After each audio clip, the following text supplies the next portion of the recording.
Hi అండి అందరికీ. మీరు చూస్తున్నది జీడి చెట్టు. ఈ చెట్టు మొత్తం బ్లాక్ షేడ్లో కనబడుతుంది కదా, అది జీడి పువ్వు. చెట్టు మొత్తం పువ్వు అయితే ఉంది, కానీ ప్రజెంట్ పడుతున్న మంచుకి పువ్వు మొత్తం ఎండిపోతుంది. ఇలాగైతే దీనికి కాపలా కాసే తోట మళ్ళీ చాలా బాగా నష్టపోతాడు అనమాట.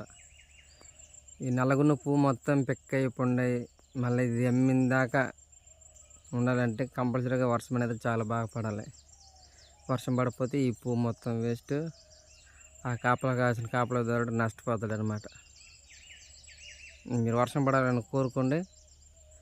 అలాగే జీడిపప్పు ఇష్టం ఉన్న వాళ్ళు కొంచెం లైక్ చేయండి, షేర్ చేయండి, వర్షం పడాలని సపోర్ట్ చేయండి.